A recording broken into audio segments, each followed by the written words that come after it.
Yeah. All right. Well, we're filming a little bit. Everything good? Can I call you back? You're missing the crazy scene of Jesus is selling water out there and ice right down there. And Spider-Man's. Yeah, it's a very busy Friday afternoon on the Strip. It's a perfect view to get it all right there. Yeah, it really is. Yeah, I mean, I think if you're going to have a superhero, Jesus is probably the best. Yeah, exactly.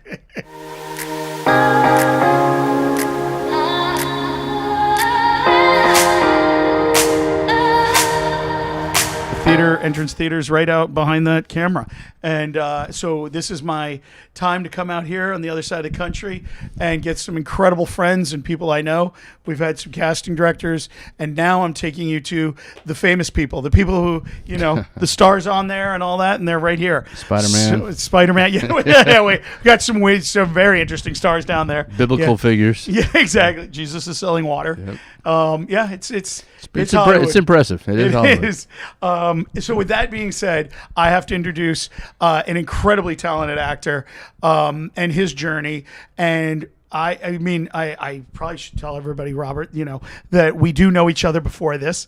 I was very fortunate. We've had many nights of cocktails and cooking, and we've actually been to Thailand together for a film project. Yep. And so with that said, I had to call him up and say, hey, can you come do my podcast? Because nobody else will. So he felt guilty. He's like, all right, fine, I'll come see you. So Robert, thank you so much. Honored to be here. Dude, this is great. It's super exciting for me because this started first off, everybody's got a podcast now. Yeah. I mean, I think my dog's starting a podcast. And you kind of really, do we need more podcasts? Because we were just talking about Rogan, and he's the GOAT, and he gets all this sort of stuff. And what I think's happening now with podcasts they're great little sound bites that are going viral. Right. And then if it works, people go, hey, what are they actually talking about? And I think podcasts, I actually almost hate the term podcast because everything's going video, and there's a lot that people are referencing, and the reason I don't like the term podcast because it's really becoming the next form of television show or interview show or news. And it's really, and people are getting that now, I think, because of Rogan and Trump on his podcast and what it's done in elections, what it's done with just exposing a lot of different things that we'll call it, I hate saying mainstream media, but a lot of the controlled narrative from whatever horse they have in the race, they are the keeper of information. Right. And I think by now, here we are, where you and I could sit with some mics. We happen to have this great location, and we can talk about anything we want. And so for me, what happened was during COVID and production being shut down, and both my kids being in the industry, I had a lot of parents, I had a lot of people in the industry going, hey, what are you seeing? Because I kind of sit as a dadager, I sit as a director, I sit as production company and filming. So I wear a few different hats. And for me, I was like, somebody actually said, well, you should really do a podcast. It started with self-tapes because I was helping so many actors doing good quality self-tapes as a director and and having the knowledge in production. Speaking of, there's my daughter. I don't know. Well, I love that you had the lyrics. It's your daughter? It's my daughter's ringtone. That's so well. Oh. That's great, though. It was right here. It sounded like it was coming from there. Yeah. But, it's acoustics in here. Let's see. Oh, yeah. Let's see if it's really. Let's check it. It's important. You're on the air. It's our third caller. Exactly. Hi, how are you? Would you like to say hi to everybody? You're on the air. You're on the air. You're on the air live. You're our third caller.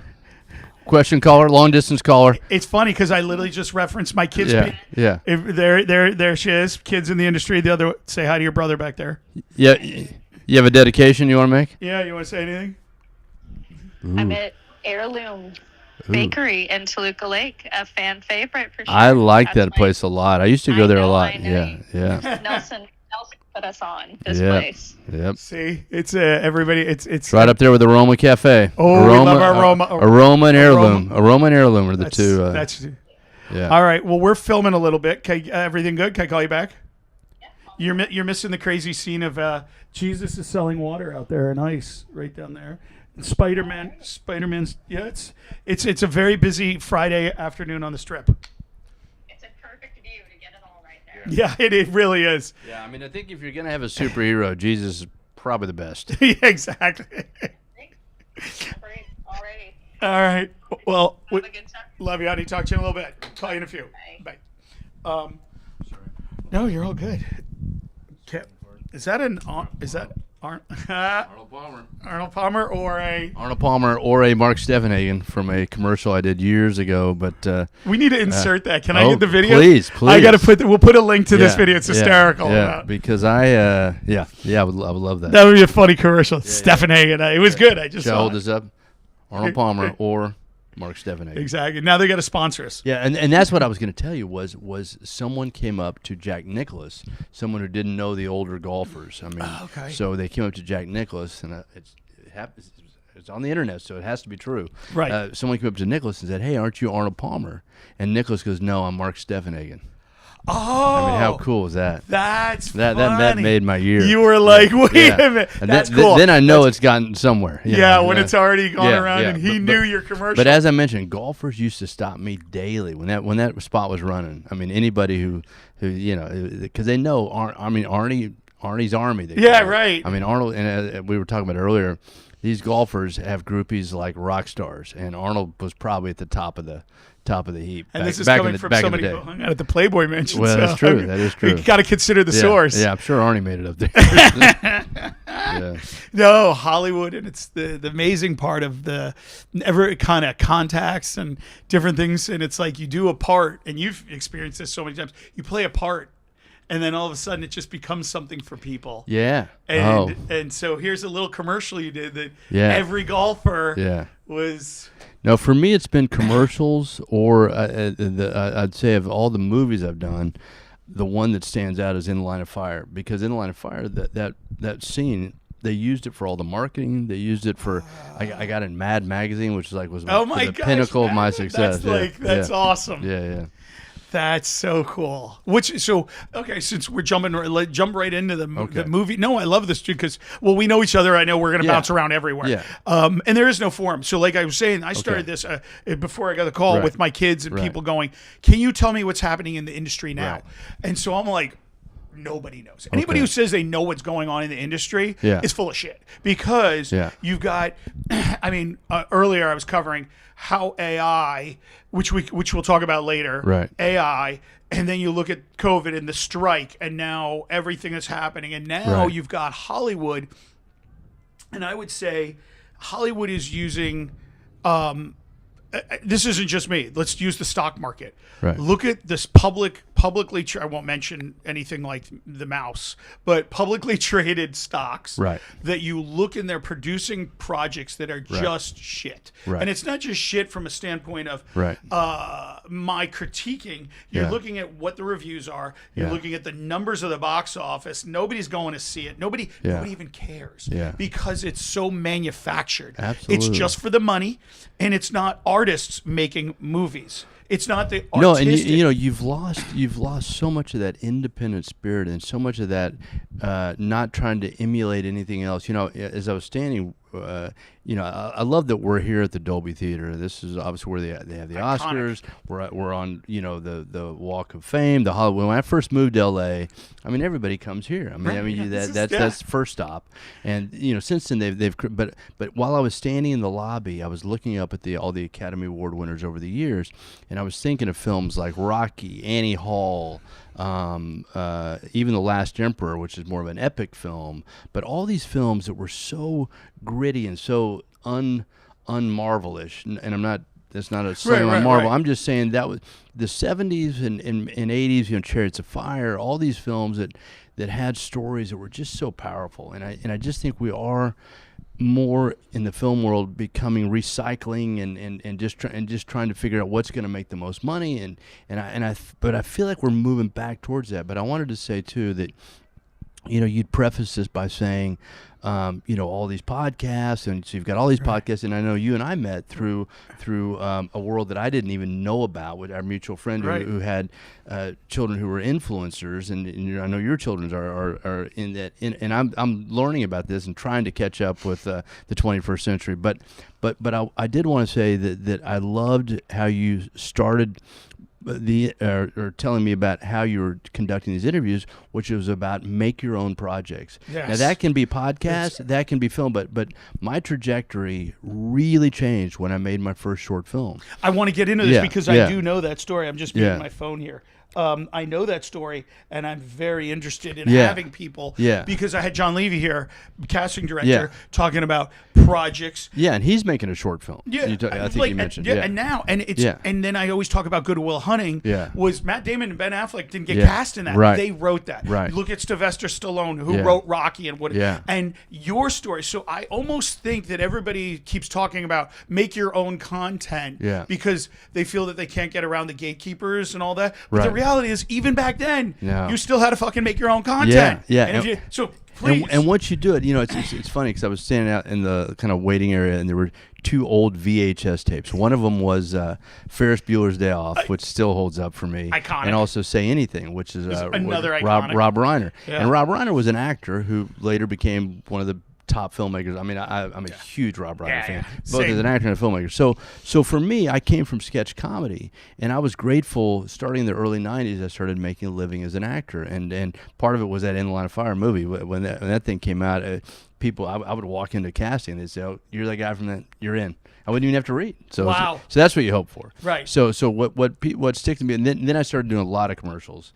And so in commercials, I still love to do commercials, and I've written about half of them, actually probably more than half. I mean, I always improvise, but I'm always respectful of the writing. Right. But I've always had an aspiration to write, and so I was part of a sketch comedy group in the early 90s that had some Saturday Night Live people in the earlier show, and then we had, it was called Brain Trust, and was run by a guy named David Fury, who later became a huge writer for like shows like 24 and Angel. I did a couple episodes of Angel, which was a spinoff of Buffy the Vampire Slayer, but very funny. I played a demon plumber.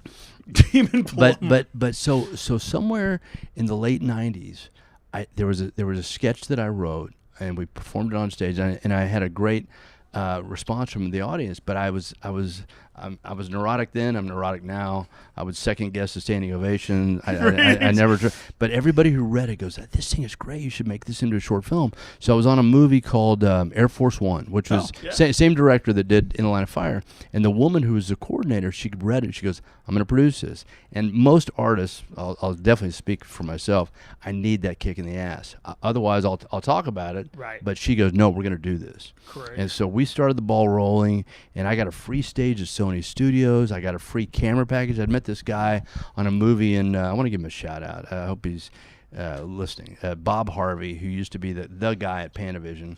He not only once, twice, but 3 times. They just moved. Not to interrupt you, they just closed down here after like 100 years. It's a shame of what's going on. So I don't on. know what happened to Bob, but Bob was a guy. You're shooting the shit on the set, and you say, I've always thought about making a film, and the guy at Panavision, and he is the guy. He's the gatekeeper. He goes, "Call me, man," when you do that, and you're thinking, "Yeah, I'm gonna call him," and he's gonna go, "Who's this?" I call him up. He goes, "Hey, you're set." I mean, and this is, nobody really shoots on 35 anymore except for Tarantino, Spielberg, and maybe Paul Thomas Anderson. I don't know, but at that time, and it's such a joy to shoot on 35. I'll tell you why, because when you show it, and that first film of mine, and I do want to tell you this, that first film of mine took me around the world, got me into the Playboy Mansion, and almost got me an Oscar. I made the final 10 for the Academy Award, and it was a comedy. You give us more details. Okay, so here's what happens. So the woman kicks me into a gear, and so I start figuring out when I'm going to shoot this thing. So this is like late 90s, and we shot it all in one day at Sony Studios. As I said, we got a free stage. I got free, and I had my sound mixer was a guy named Willie Burton, who was like a 2-time Academy Award. Right. And so I'm walking on set, and I'm going, "Hey, word about sound." Right. And by the way, all these guys are working for free. Wow. I was so humbled by people who said, "Hey, we love your film. We want to be part of it." And I've done this too as an actor for friends. But we made the film, and again, it's a comedy. But I thought, I wonder if people are gonna love it the way they did on stage.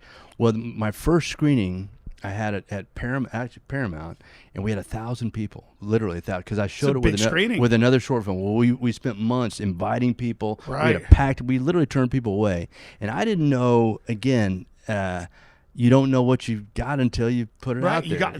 But it's like, holding your baby and hoping everybody goes, "Hey, cute baby," or they don't. Or they just go, yeah. Hey, tough luck. Maybe it'll grow out of it. So we showed it that night, and that night was literally the night that God said, "Enjoy this, because this is your night." So the next day, CAA calls me, says they want the film sent over. And so I signed with CA as a writer-director, and that was a whole other experience. But the bottom line, what I wanted to tell you about 35 is that, like, one of my favorite movies is Cinema Paradiso. And it's because Cinema Paradiso, here we go. We might have some audio. Yeah, I think in the industry, hold for audio. Yeah, exactly. Hold for audio. Exactly. Okay, go. But Cinema Paradiso, you get almost the feel of the projector. You're up, they're up in the projection booth. But so when I was traveling, and I literally was traveling the world with this film, I would go up into the projection booth, and you take your film. Mine was just a one-reeler. Right, it was only 10 minutes long. Wow. But I get to go up there, and I put it on, and it's just that sound. It's like the sound of vinyl. That little crackly. Mm-hmm. You just love it. It's just like, and all of a sudden you're seeing your film up on the big screen, and it's just powerful. And and also even just carrying my film through security, right? Yeah, it's my film. It's my film I directed. Yeah, that's correct. So it's and I hope someone told me that they, even though I did hear about Panavision, but someone said they were kind of starting to bring 35 back or 16. I don't know. I know Kodak was. Okay, I'm a techie, so I could go all details, but God, there's so much we could talk. My head's spinning when you say that. Yeah. From a financial standpoint and all that. But I just was at a screening last week at Miami Film Fest, and they took the Olympia Theater, over 1,000 people, and playing it like you just said. So I agree. There's something about film. I remember film, literally shooting on film. I remember the chemicals, and I developed film back in the day and all. So I have a much appreciation for, you have to get it right. Yeah. You have to get it right in that camera, because there's no going back. No. It's not digital where you're like, oh, let me, and doing a reshoot is money and time. So well, I'll tell you one war story. And again, this is my first film, and so it opens up in a restaurant, and I had 50 extras. I mean, it's got a play. So my opening shot was a dollar shot, and that was totally my money shot. And my actors, there's only 3 actors really in the film, and I self-indulgently play one of the roles as well. But so what happened was my main guy had been sick the day before, so he missed rehearsal. So we're doing the thing, and I've got a big crew, and I've got a big this is it. So we do the dolly shot 5 times, and I tell everybody, you have one extra that does something stupid. Oh, and they splash the camera. It's ruined. It's ruined. Look right in the lens. So now the morning is going away. Oh boy! And by the way, I owe a huge. I need to find her someday. But the script supervisor kept me sane. Scripting can be important. Because what happened was, on the 6th take, and bear in mind, now we're almost into lunch. I've got one day to shoot this whole thing. I realized my actors are in the wrong seats, and I was going, this can't be happening. This can't be happening. Oh, no. And I go, because we got it on the sixth take. There'd be bumps on the dolly. There'd be whatever led us to the 6th take. And I said, that was the first time where we'll fix it in post. Because that was my only hope. Oh wow! Otherwise, I just had flip the scene. Yeah. So, but that was the beauty of it in editing it, and I learned so much both in pre-production, production, and post-production, is that that I was able to fix it in post. I just did kind of if I'll show you the film, but it just needed to fade romantically into my lead couple, and I was so bummed out that I had to figure out a way to do it. But I did it, and so. But I did want to go back to, especially since we're talking about 35, and depending on how you edit this thing, right? We've mentioned the Playboy Mansion. Now, bear in mind, we're not as that hedonistic, but I will say that was, I mean, It was a different time. It's anybody's dream though. Right. I mean, but it was but Hugh Hefner used to have a movie night, and he only showed films on 35.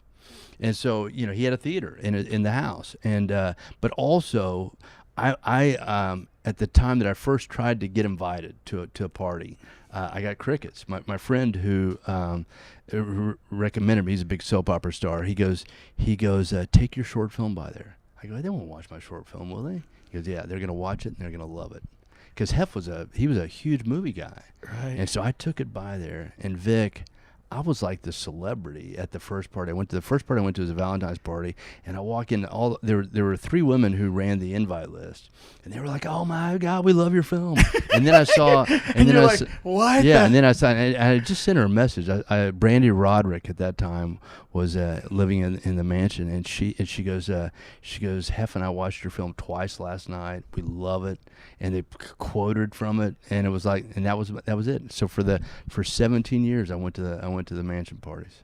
And and that little film. Well, that's the difference. You made something. Yeah, and that goes back to what you're saying. You just don't know what doors are going to be open. So it got me with CAA, got me in there, got me with into the. We've talked about 30 minutes about that. It wasn't the end all, but it was. I was grateful. I was grateful to go, and then, but almost more importantly was it took me around the world, took me to Thailand. That was the reason I first went to Thailand, which is where I want to make my next film. Right. And so when I went to Thailand, again, I'm thinking, because mine's it's a relationship comedy, and I'm thinking it's going to fall flat on a Thai audience that doesn't get there's a lot nuance. There's nuance. It's insurance. It's a spoof on insurance for when you break up, and so there was a lot of nuance, and so they loved it there. And I showed it in Germany. I showed it France. I showed it, and then a lot of great festivals. And then towards the end of my run, you get about a 2-year run on a short film or a feature, I think, if you're doing the festival circuit. And so towards the end of my run, I did Slam Dance. And when I was at Slam Dance, and I won big awards at Slam Dance, that was the week that I found out that I had made the short list, because they print in Variety and Hollywood Reporter the final 10. Now, I didn't get the Oscar. It's like waking up Christmas where you don't get the bike, right, but you might possibly get the bike. But, right. But so what happened was, this British friend of mine goes, "You realize you made the top 10 for the Academy Award?" Because when I took my film by, this is pretty funny, actually. See, again, I'm carrying my little canister, 35 print. So I go by the Academy, and this guy's sitting in an office, and this is no joke. There was like a mountain of films, like literally like piled on each other in their can. And he goes, "Yeah, just set it anywhere." I go, "They're not going to watch this film, right?" And let alone, I mean, it's a comedy, but it got pretty far. So I can use that in my press kits. I'm not just pulling that out of air. That's it incredible. It did make the top 10, and 20 years later, I still want to make maybe a feature out of it. Well, that's what we were talking about. Would love it. And I think that's the difference between. I look at you, and I go back to when I grew up. I was in New York, and I was at the Actors Studio and Wiesbaden and all these places, and I had that bug. Obviously I got pulled off in a tech, and who knows, now I'm back. But the reason I mention that is, when you're creative, you have this passion to create. It's not about money. Kind of how we opened up. Yes, you need money to live. We all do. Yeah. But you're not out there trying to make the next $1 billion Hollywood. Yeah. You're out there because there's a story you want to tell. You want to share. It's like a really funny joke. Yeah. You want to tell your buddy and get them to laugh. Yeah. And a good project, I feel, has that same Yeah. element to it. It's a very sad story, and you want them to feel. Yeah. It's about a feeling. Yeah. And I always like to say, actors, and one actor to a very, accomplished actor is, I may not remember what you said, but I know how you made me feel.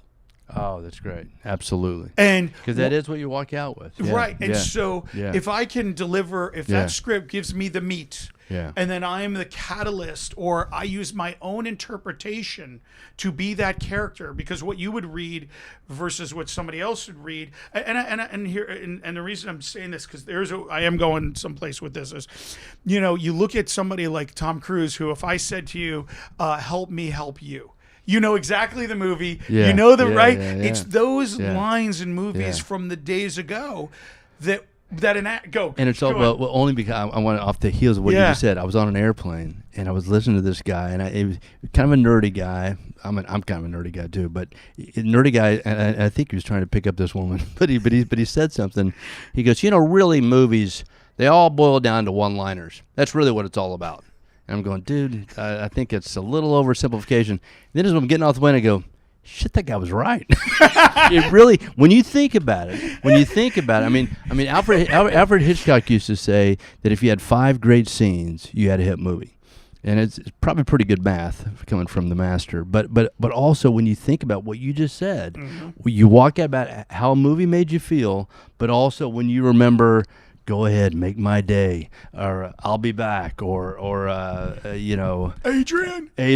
No, but seriously, the lines have to be within a context of something that moves you, or something. It builds the story to that moment. So they can't just be one-liners for one-liners' sake. But that really, it occurred to me that the guy was pretty close. You're like, damn. Yeah. But because here we are spending all this time, but you have to build the setup. It's like a joke, right? Yeah. Yeah. There's the punchline, and those are the moments, but you know the whole history, and that's. But I do a romantic comedy, and I mentioned Rob Reiner earlier. But you think about which still to me, like When Harry Met Sally, holds up as one of the strongest romantic comedies. And you think about which his mom, or he had lived, but gave his mom the line, which was "I'll have what she's having." Yes, which is. I mean, there's a bunch of lines, and these are my heroes, like Rob Reiner, Christopher Guest. I directed a film that I completely improvised, 100% improvisation, and it was a musical comedy film, and we shot it in Germany and France. I directed a film in 3 countries in 8 days for money that you probably spent at lunch. I mean, I did not know this, and you make me feel so much better because I shot this movie that I will put out called Corona Camp, and I was 5 days of filming. Corona Camp. All these bougie kids get sent to camp during COVID because I had to because. Ooh, that's a great idea. And 5 days into it, didn't have a script. Everybody wanted me to do horror. They're sending me these horror things. I'm like, we're in the height of the pandemic. God knows what's going on around the world. I'm going to make something stupid and funny. So it's Mel Brooks meets The Office. I took Monty Python scenes. Don't eat the salmon. And it just, so it's a bunch of scenes that plays as a theme. It's not good, but it's very funny. I can say that because it's not, the acting is great. Everybody else, it's me. I'm 5 days in. I don't have a script. So we were writing stuff. I was like, wait, we need a scene here to break up this.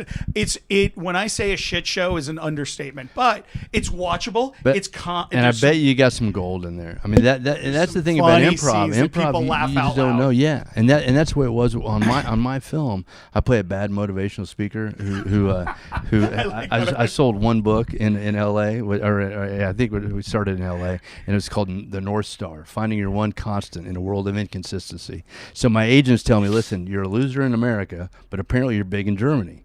And so I go, okay, great. So we break into song about Germany. That I'm big in Deutschland. So I go over to Germany, and I find out that's a mistake too.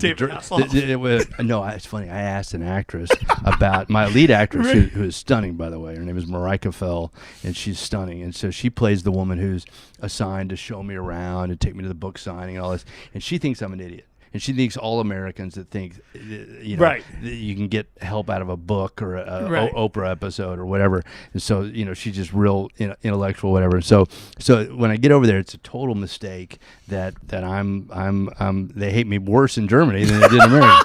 But I win them over. But I wasn't really trying to make complete fun of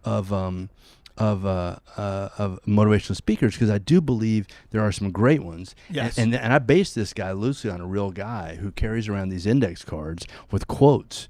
And so if you have a problem, he'll pull out a quote and say, early bird gets the worm, right? Whatever he thinks is going to, it's going to help you. And so it was, but I was going to tell you one side story. So, and why improvisation I love, being open to it. And I've worked with a lot of great directors who in the moment, like this show I just did in Oklahoma with Ethan Hawke, the director was so open. This is TV too, which is pretty rare, but we improvised a ton. That's great. And so, but on this movie, that I directed, we came home. Can I tell this quick? Oh, we got all the time. Okay. So I mean, this is one of my favorite stories for how something can come together. So we come home late at night. We're staying at a hotel in Hamburg, and it's like we've been shooting all day. What year is about? This is like 2006. Okay. 2005, 2006. It's about 20. Almost, God, I can't believe it's almost been 20 years ago. So we come into the hotel.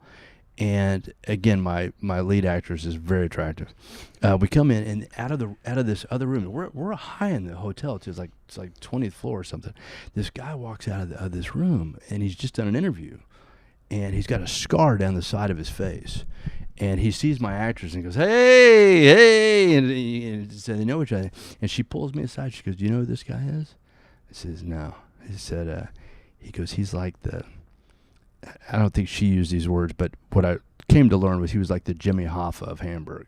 Like the cops didn't bother him, the bad guys didn't bother him, and he was one of those pit bulls. He didn't look that big, right? But he did not want to tangle with this guy. You don't cross Scott. And so he's excited to see my actress, and she turns to me and says, "How would you like him to be in the film?" I said, "Let's do it."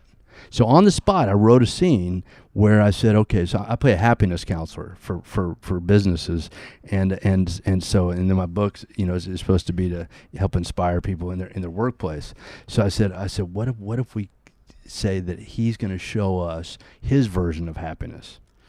And and I'm telling you, when I say this guy's tough, you shake his hand and blood comes out of your head. Oh, I mean, it's like he's that guy. So we do this. So we start this scene. So we're doing this totally on the fly. It's midnight. So at midnight. So he takes us into the Reeperbahn, which is the red light district of Hamburg. You could never shoot in these places in a billion years. You're coming into a strip club with a camera. We walk in. Oh, I got to tell you first what happened. so we're driving down the road, and whatever that main street is in the Reeperbahn, it'd be like driving down. Seriously, like driving down this road. Yeah. I mean, there's that much traffic. But so some guy cuts him off. You don't want to cut this guy off. So he stops the car. Stops the car in the middle of the road. And all these people on the side of the road are yelling because they recognize him.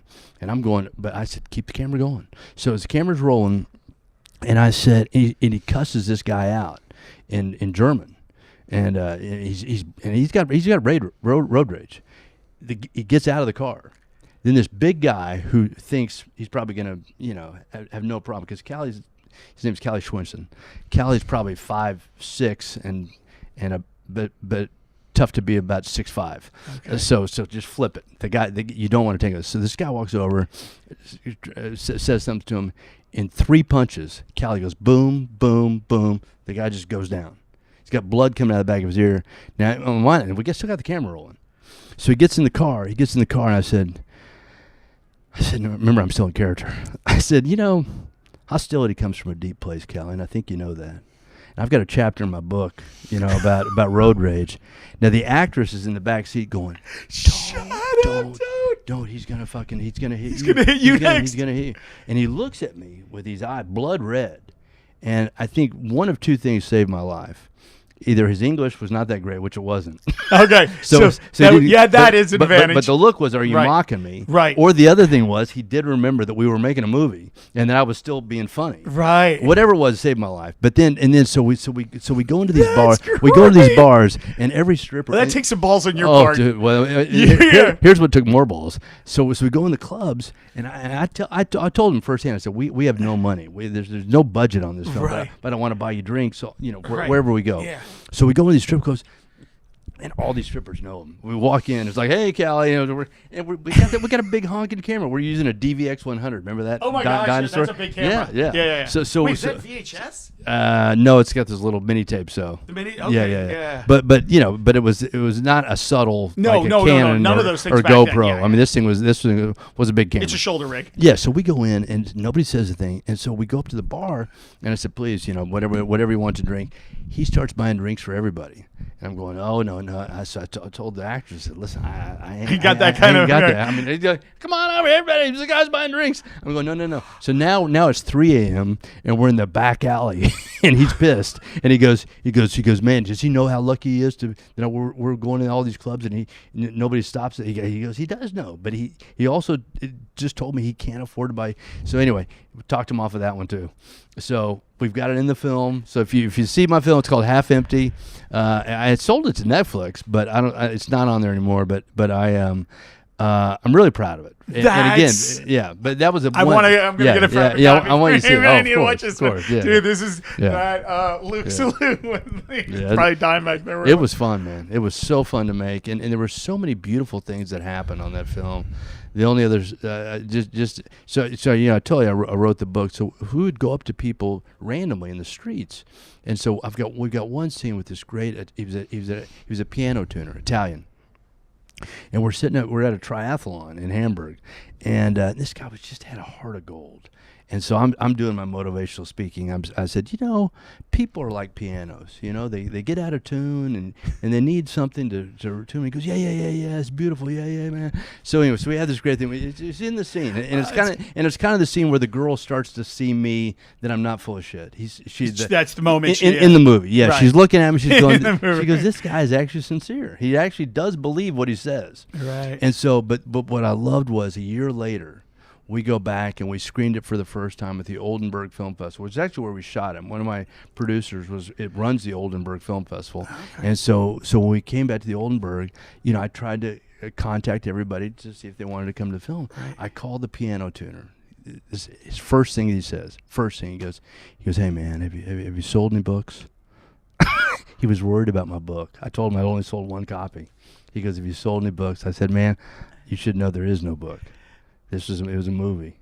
And what did he say? It was Heart of Gold. He goes, oh man, that's great. That's great. But I just loved that it was a year's time. He goes, the first thing he says, he's concerned about me selling a book. That's people. That's just people. I was just gonna say everywhere. That's where a movie transcends what it is, and it becomes that work of art in which we talked about. Yeah. And first I want to get into that from an AI standpoint, because I do want to talk about it. You got me thinking something, but I have to tell you a funny story because you'll appreciate this. You'll be able to find it, but you get, as a director or a production company, you get approached to make movies all the time and different things. Right. However, some people have budgets and some don't. And some don't understand how much this stuff costs to make. Yes, it is definitely dropping from what it used to be, because we're not doing film. Yeah. You're doing digital, but you still, to make something look good, you need some experience and time. Anyway, so I'm pulled into this project where I've managed to get a fully functional jail. They've got half of it shut down. I've got the keys. Long story short, I got like 50 real people. Real jail. Right. Operational jail. Gotcha.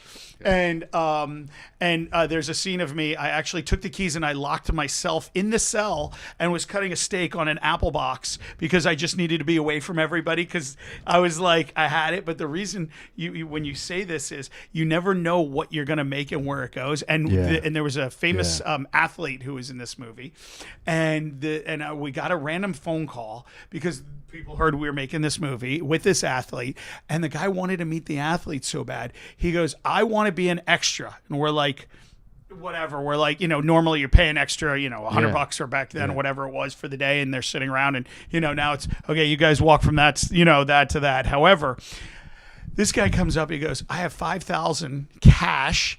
And he's like, I want to be an extra. They called me out. I'm sitting here. He's got a pile of cash. We're outside a jail cell.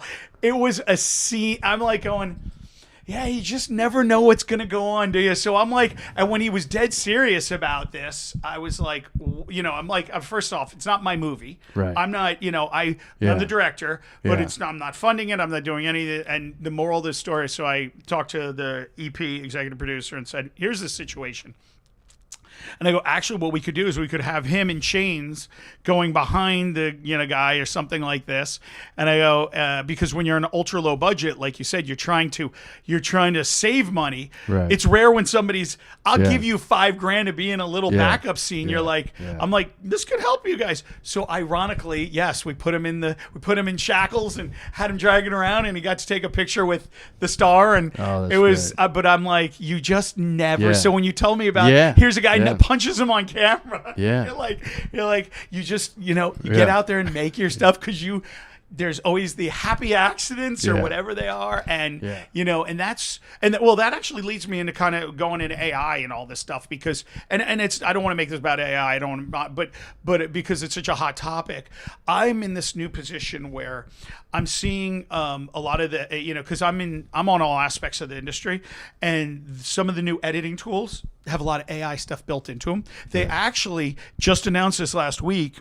You can take your script, feed it into the editing program, and it'll go through and it'll index all the audio and build your scene cuts in it.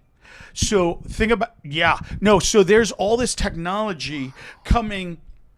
So I look at it this way. You and I both know a movie's made 3 times. It's written, it's filmed, and it's edited. Right. Each one is critically important, right? Yeah, absolutely. And so with that being said, I look at the most important part, the human story. Like you just said, there was a lot of stuff you guys improvised. Oh. And some of the best movie scenes are improvised. Well, that whole movie was improvised. And that's what I'm getting at. So how is AI? Yeah. And what and this isn't hating toward techies. Right. I'm a tech guy. Right. It's not hating toward there's no hate to anybody, but it's if you stop and look at it, making a movie or a show or whatever it is there's an art to it, right? And there's a human element and connection. So why am I using AI to remove the part that we want to do? Why don't I use AI to get rid of all the bookkeepers, to get rid of all the marketing people, to get rid of the studio BS that's all being told on the front end? I use it where I put my script in, it generates all the call sheets, it gives me all that type of stuff. Then we have the fun of filming it, which now you're 100%. You're 300% more effective in making your day because it's doing scripty for you. Well, to both of those, like probably people would know, Final Draft is kind of the industry writing tool, script writing mainly, and then Movie Magic used to be what would use for scheduling. But you're saying AI in some respect replaces both of those, or works in concert. It'll eventually. Those. Well, yeah. So you could take your Final Draft, like in theory, which is what I use for all scripts. You take your final draft and then you stick it through the meat grinder, the AI meat grinder, and now you have everything you need. Your pricing, and it could even be to the point. This doesn't exist yet, but I think this is where the industry is going to be. Here's where I say we're going to have the Renaissance, meaning we're sitting across from and this is no hate on Snow White. No. That movie has had how many hundreds of millions of dollars? It would needed to make $1 billion and it's not going to do that now. And it's got a lot of hate on it online because we were talking earlier about all the backstory around it, whether it was the AI actors or whatever the animated actors or all the million pieces that everybody knows online. I don't need to hash this out, but the bottom line is, they're playing into ideology and they're playing into what they think might sell more tickets. That's exactly it. And that's why it brings me back to those films that I mentioned as I was walking into to this room, that they have downstairs of all the Academy Award winning films over the years, and whether you like Woody Allen or not, Woody says he doesn't like to make films anymore. I mean, we've lost so much of that independent spirit. I mean, of course, he had a incredible thing where he all his films were financed and he had the autonomy to make it but that's the way it should be. I mean, there's so many, and I know there's so many. AI is going to bring out a whole new field of visionaries, probably in a much different way, and I waver on whether that's a compromise on people's creative skills, because you're basically, like you say, I mean, you use the term putting it into the meat grinder, but it is in effect. Well, it's certainly on the technical stuff, on the money raising, or not money raising, but on the scheduling and on the budgeting. All that to me is just a gift. I mean, absolutely. Especially for people like us that just are trying to make our own projects, and we don't have any studios behind us and all that. And that's why I think there will be, if done right, or say done right, when somebody gets those tools, like you said, because at the end of the day, it's this is an industry you can be any age, right? And be a creative. You can make it from when you're whatever age. And the reason I bring that up is, but learning these tools to be able to take your script or a great script or a concept and then get great acting. That's what you need. Right. Everything else that goes behind a movie, if people knew all of the just the bullshit of how many months of pre-production and scheduling and location and budget and all that type of stuff. Now that could be done in minutes instead of months. Wow. And then you go film, which the filming part is what we love. Yeah, that's where the magic happens, Yeah. the improv, Yeah. all that. And then if you already have almost more than just dailies, which is what you looked at, what you shot is have almost the outline. You can make a bunch. You can be so much more creative and so much more flexible because you're not constrained by Hollywood from essentially 100 years ago, where they turned it into a business. It got turned into a business of I need to make 6 movies. They all need to generate this money, and the ones that have gone off the grid, just like you said, Ferris Bueller. John Hughes did not come out with Ferris Bueller going, well, it needs to make $300 million at the box office. No, none of these guys back then didn't. That's not the mentality. But over the past, I agree. It's almost like we've done with fast food. We're just like, how cheap can we make the product? Yeah. And how much delivery can we get? Not how good is it? Right. Not is this organic grass-fed beef? Is it, somehow the actual quality of the product is now gone. Right. It's how can I market it to make you think that, and that's what I think's happening in Hollywood, and I think why it's crashing and burning over these past few years, because we've watched from COVID to then trying to rebuild to the strikes to AI to all this, and I think it's guys, like you who have been writing movies, who have been like, I don't give a shit, I'm gonna go film it, and that's because then people look at you and go, wow, he's a highly accomplished actor as well. Like, I want him in my project. I want him because you're creative. And that's the difference where I think it's hard for a lot of people who are like, I'm an actor. I don't think you can be an actor anymore, unless you're Brando or, you know what I'm saying? Like, I do. There's very few. Even Tom Cruise makes his own stuff now. Yeah. So the days of just calling an agent, waiting for a role, and sending self tapes, I think those days, I'm looking and going, those are done. You gotta get in front of the camera if you want to, Yeah. What's your thought? I mean, I agree. It's going to be interesting to see but that's been around, that idea of taking the bull by the horns. Probably the best example that I can think of right now is Billy Bob Thornton. Billy Bob, and I've worked with Billy Bob a couple of times, and Billy Bob asked a director that I'm also is a hero of mine, which is Billy Wilder, and they met at a restaurant. And Billy Bob said, "Hey, what would you advise a character actor like myself to do to get farther in the industry?" And Billy Wilder didn't hesitate and said, make your own movie. Maybe just get out there, make your own project. So he makes Sling Blade. And I was one of the first people to see. I read for Sling Blade, in fact. But Sling Blade, I mean, to say that it changed the trajectory of his career is an understatement. Absolutely. I mean, it opened up every door. And he'd written I think he'd written maybe one false move, or I don't know. But writing and directing and acting, which is what some actors have done. I mean, a friend of mine who's worked a lot with Adam Sandler says, if you don't think Adam Sandler directs, think again. He may not take a director's credit, but he's involved in the creative process. And Ben Stiller, and I do mainly comedy, so that's who comes to mind. And of course, Woody Allen's been around forever. Schitt's Creek.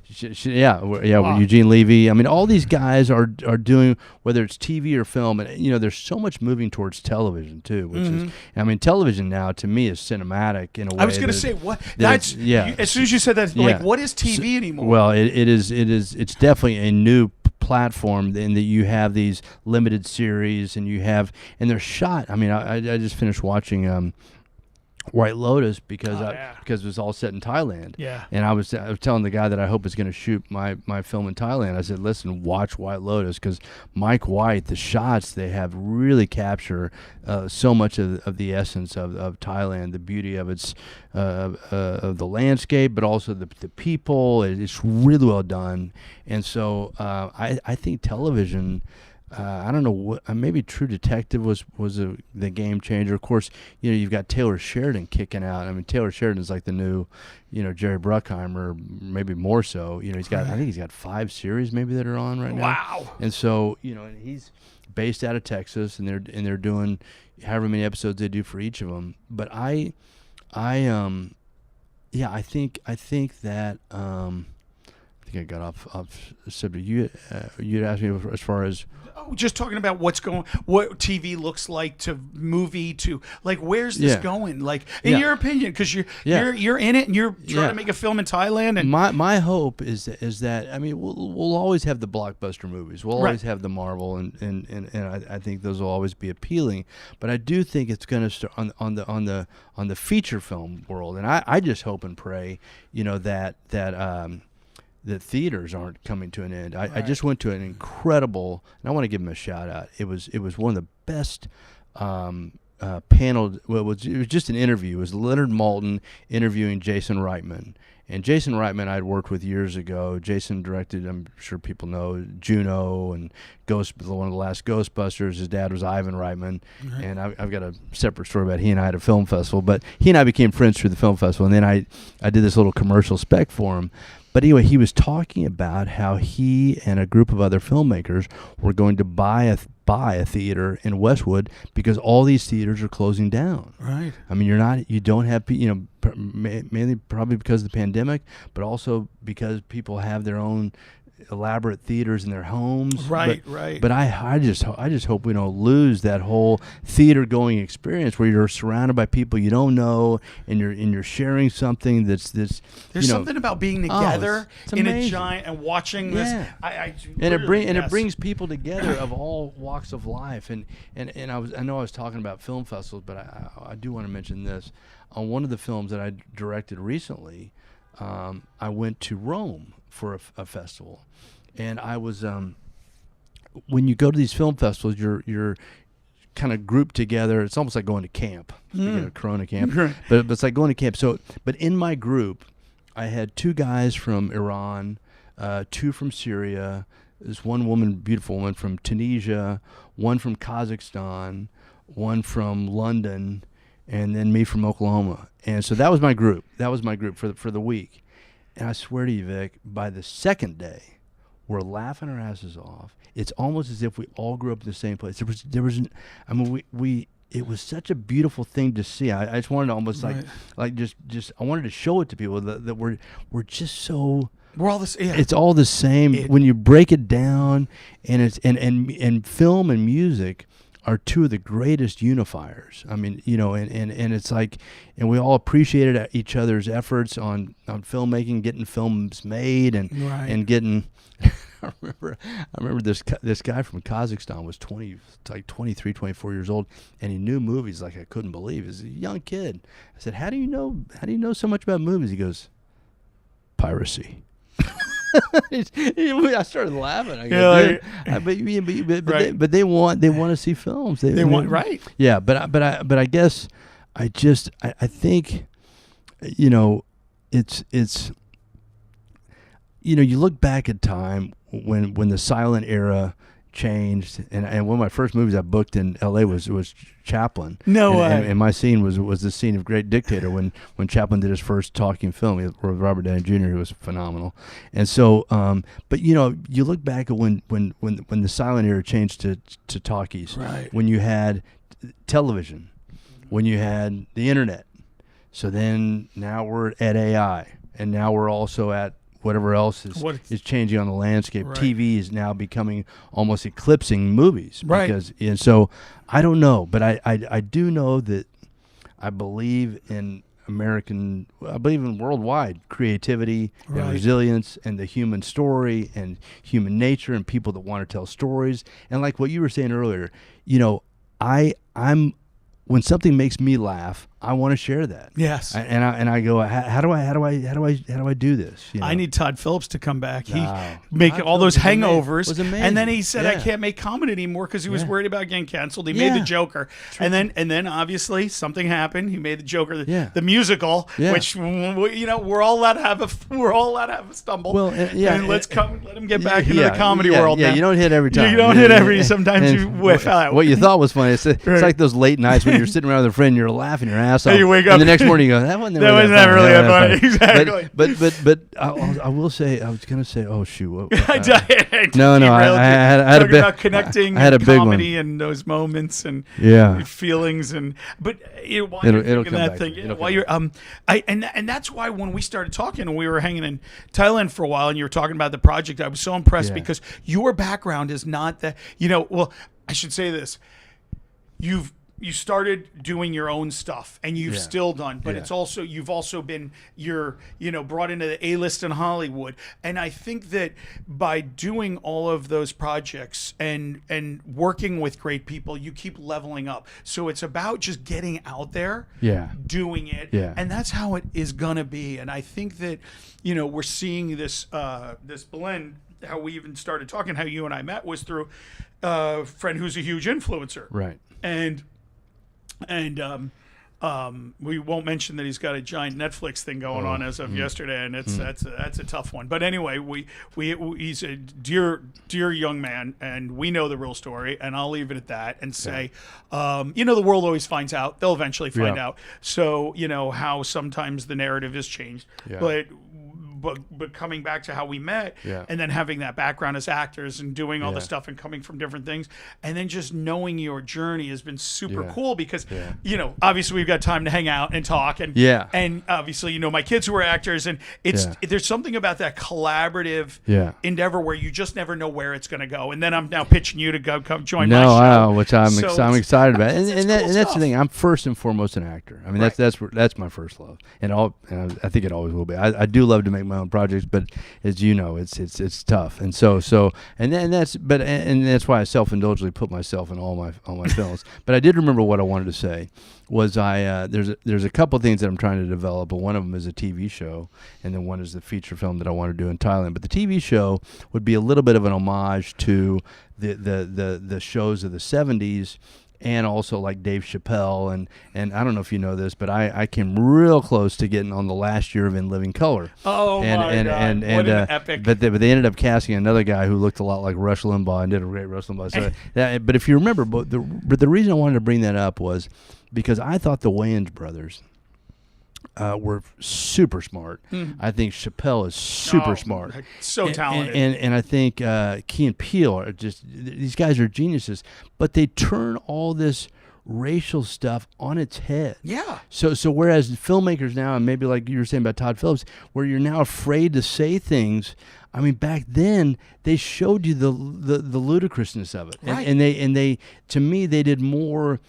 Spike Lee would come at you hard. Absolutely. But I think these guys through comedy and saying, listen, we get it. And I'll tell you who else I think is one of my heroes is Red Fox. Oh, and man. I was watching some old Sanford and Sons and some old All in the Families. You couldn't say that shit today. Oh, I mean, what it's but it's unreal. Go watch Blazing Saddles. Yeah, Blazing Saddles. Another and People lose their mind. And Mel Brooks talks about that. Mel Brooks, and the only reason they got away with that was because Richard Pryor was one of the writers. I think Richard Pryor was actually supposed to play the Cleveland Little role, but he was too risky because he was going through his drug thing. time. They're like, well, we might want to. He's a little risky. But God, what a genius! But brilliant. But that movie still holds up, and it holds up because it's unapologetically says both sides of the racial issue. I'm going to go back to what I said because, and it's not what you said; it's how you made me feel. Yeah. And I think that just goes with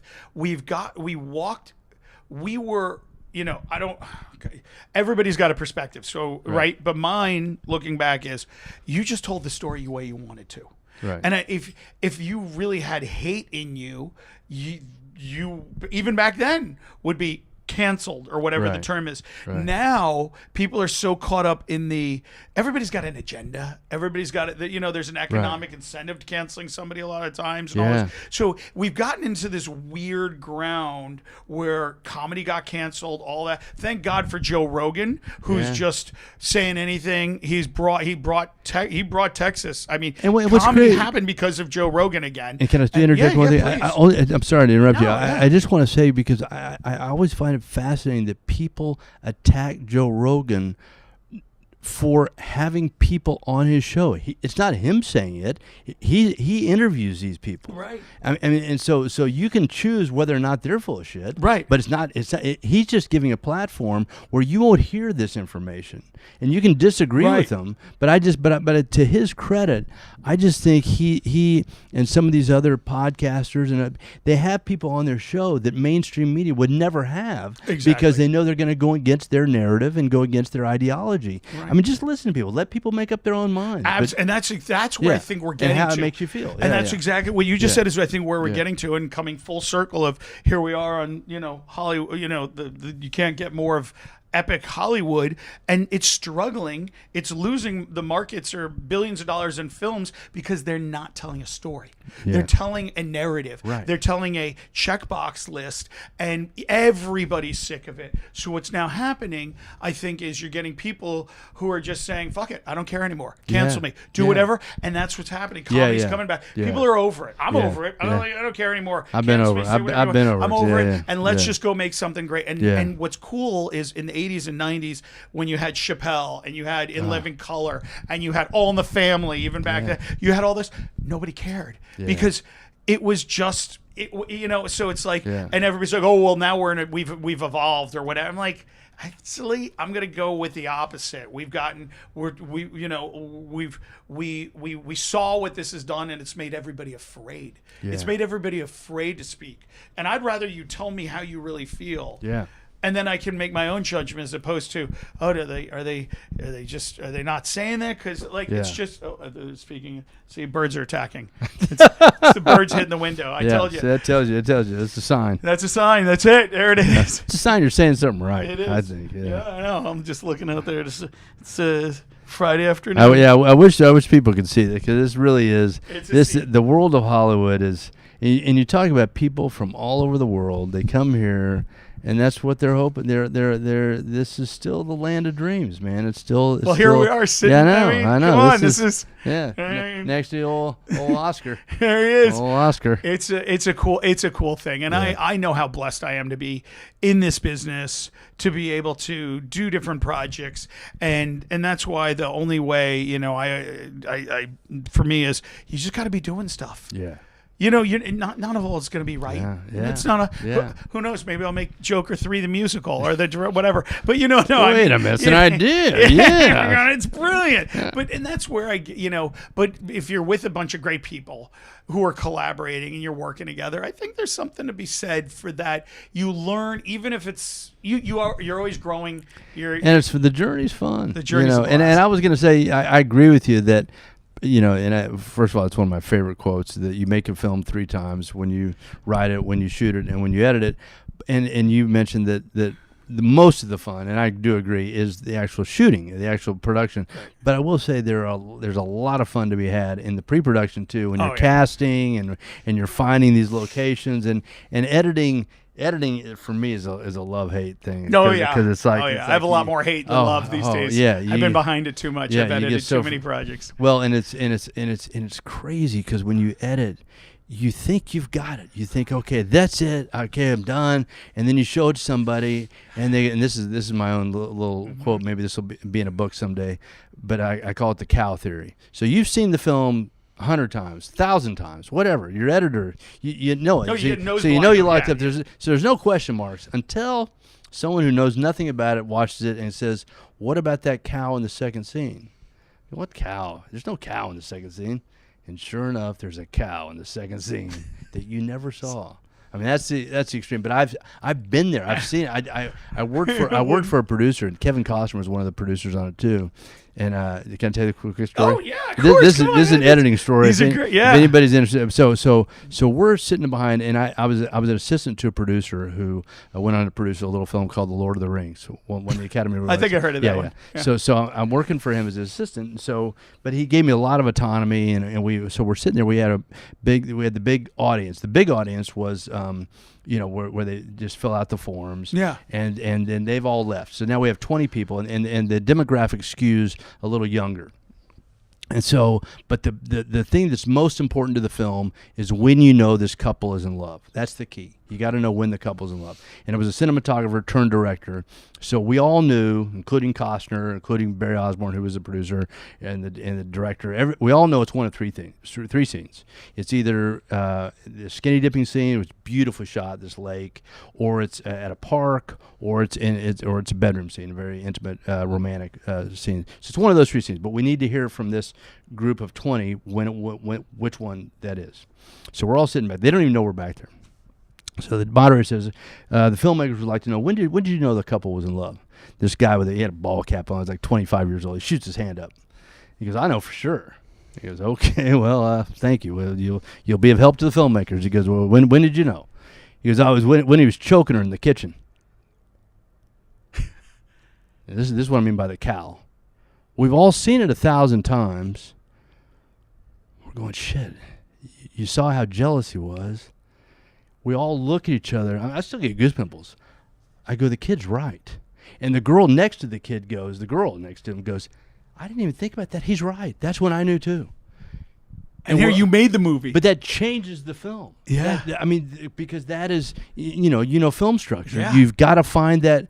And I just thought, but I've dealt with this in my own films where it's like, especially with comedy, you play it on the girl, it's funnier. Or if you play it on, wherever you play, and you're thankful for editors who have that comedic sense. They go, why do we play it on her? Play the line on her, right? And all of a sudden it's funny. Seinfeld used to say he would do the same stand-up, exactly the same intonation, same everything, but he'd cock his head, and it'd be funny. If he didn't cock his head, it can sometimes be that precise. Mm-hmm. But in editing, it's just, and that's why. But when you get it, and something lands, and all of a sudden, like you say, you're making the movie 3 times. That's when that's the last time. And of course, there's an old saying that a director never finishes; he only abandons it. And that's where I am too. I agree, because I still. That's where I am with my movie right now. Yeah, and I still watch my short film that had more success than I ever dreamed of, and I'm watching them going, I can fix that. I can fix that. I'm that feeling. Boy, do I know. I'm living it right now. Most directors do. It's I think a good way for people to don't understand is if you're doing a symphony and you're the conductor, and you can hear the one out of tune, but nobody else hears it. Yeah. But that one thing is a little late. Think of Whiplash. Are you early? Or are you late? Are you early? And it's the same thing. You will drive yourself. What's that expression? The enemy of great is perfect. Yeah. Because it's never going to be perfect. Yeah. You're going to have the kid who says, when he choked her in the kitchen, and you guys are like, holy cow. And that's what happens. It's art. Yeah, and I love films where I feel like I learn. First of all, what you said, how it makes you feel. Yep. I love to learn something, and that's what I hope my Thailand film is going to teach about the culture of Thailand. It's a beautiful idea. The premise, it's going to it has beautiful. Music, and I love that you mentioned music because I'll say lights are falling down here. Birds are coming in. It's getting wild. This is very. But podcast.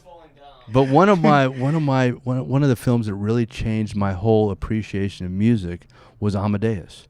Oh. And Amadeus, I'm a Milos Forman fan, going back to One Foot of the Cuckoo's Nest.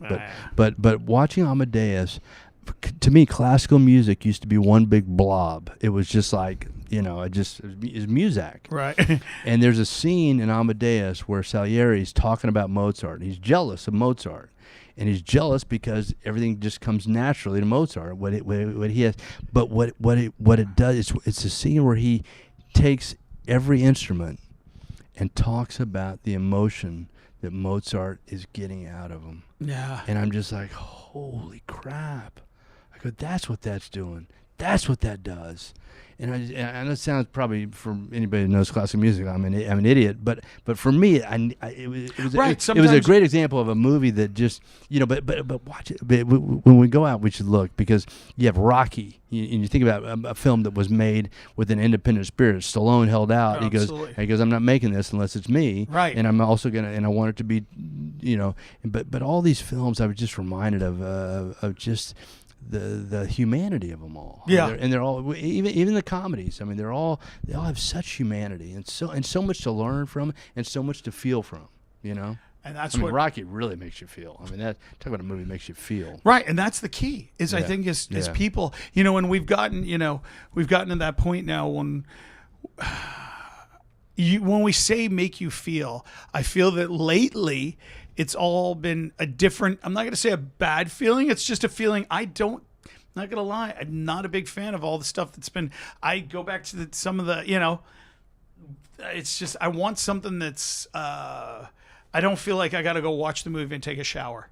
Yeah, I feel like I do too. I'm not all about like give me a happy ending. Yeah, of the doesn't have to be tied up in a bow, ride but off in a sunset and all. Yeah. But give me something that's like or something that makes me think, or but or something that makes me get a good laugh at even myself or whatever. And where today, the ones everybody's trying so hard to make you feel, but it's more of it feels like feels propagandistic. Yeah, I mean, to me, it should be movies, especially the ones that are completely fiction, but even the ones that are based on real people, it should be an escape. Yes. And it should be an inspiration. And we're all dealing with whatever we're dealing with in our own lives. And movies used to be, you went into a dark theater and you entered somebody else's world. Yeah. For those 2 hours, or if it's a Scorsese film, 4 hours. It takes you away. Yeah, exactly. No, it takes you away, though. We're now Avatar Part 9. Yeah. Or I can't wait to see the new Dune.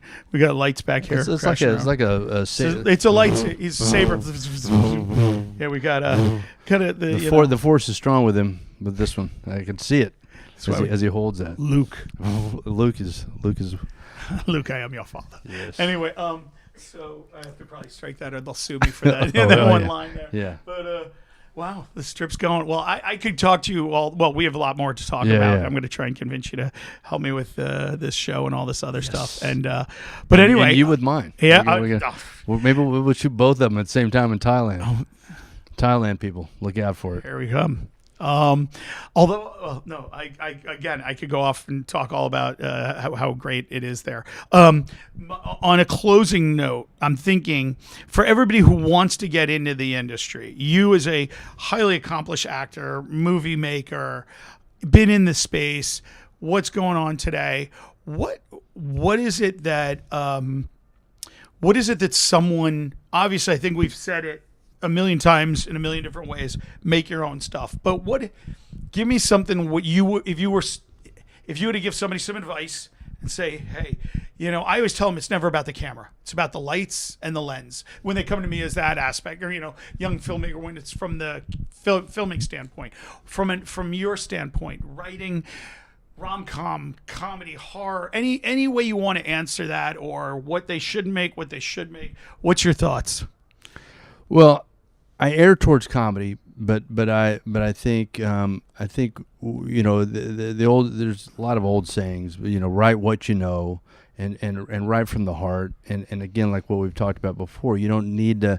If it's a short film, and for actors, and I've taught at colleges around the country, and I remember one time when I was teaching at Emerson in Boston, I asked how many of the filmmakers were aspiring actors as well, and it was almost like I asked them an embarrassing question. They didn't want to raise their hands, and to me, I think now more than ever, it's a great time to be an actor and a filmmaker, and put yourself in your film, but be, make sure you're honest with yourself about, I'm a character actor. I have no delusions of being Brad Pitt, but I'm just saying, write what you know, act in what you know and what you think your strengths are, and use that as a calling card to hopefully, and that's been the beauty of my experience, is these films that I've made have not only helped me further my career as a filmmaker, but they've even more importantly helped me further my career as an actor, because people will see me in my films, and thankfully they've been appreciated so far, right. And which I'm hoping this next one would be. But I think I can't emphasize enough the writing. I think it really, there's, someone said that if it ain't on the page, it ain't on the stage, which I think is largely true. I mean, I think if you can collaborate with someone, I think being in class for actors, I always recommend being in some type of class. And the last class that I was in, a big class, I mean, I had Christian Slater in my class, I had Kyle Chandler, I had all working actors. I don't think you ever stop learning, right? And I don't think you ever stop trying to find people that you can collaborate with. And I think I mean, even us meeting and wanting to help each other, and I think that's so much of what it's about is finding good material, a good script. If you have friends that are great writers, take them to lunch. And or do the work yourself. Right. Now, and you know what? You just said it's some great stuff. If it's not on the page, not on the stage, but what about all the creative? So I'm going to agree with you 100%. But I'm going to say I think you get to a certain level where the improv, it's almost guidelines. Yeah. I think people take. As a director, you're like, oh, the line is said exactly this way, and they don't. I've seen that. I've seen where people lose their minds, writers, and I'm like, it was better the way they delivered it. It felt natural, and well, 100%. As I said, I've done over, I think 100 to 200 national commercials, and I would say, even at a low estimate, 80% of those, 90% almost, I've added a line, I've done something, I've improvised. Almost all the movies I've done, I've improvised something, and to steal a story from Matt Damon. You mentioned Matt Damon and Ben Affleck, so those guys did Good Will Hunting. They talk about Robin Williams ad-libbing some of the best lines in that movie. Now they got nominated for the Oscar, but Robin Williams could have been as well as a writer. And then Matt Damon was telling a story about Jack Nicholson, one of my heroes, and he said Nicholson said, "I would not be." His words exactly. I would not be the actor I am today, the success I have today, were I not a writer. And he gives this example from The Departed, the movie The Departed, when he plays a hitman. I think it's been a while, but anyway, they're shooting some guy, and so Nicholson says, we could do it that way, but what if we? And this is all improv. He goes, what if we made it a woman? So they changed it to a woman. Then he said, in the way Matt Damon tells the story really well, you can find it online. Matt Damon says, Jack Nicholson says, so I say, but what if we kept the camera rolling? So he keeps the camera rolling, and he says, boy, she fell funny, didn't she? Which is kind of funny because that shows you how many killings I've probably done, and that I'm noticing how the woman falls, and so that stays in. And she goes, but he said, but what if you kept the camera rolling? And then he's I can't remember the other actor he's in the scene with, but he's a legendary character actor. Anyway, by the time they finished it, they had added 5 things to the scene, which made it the brilliant scene, which probably got everybody the Oscar nods. I mean, it's and so that's what I do.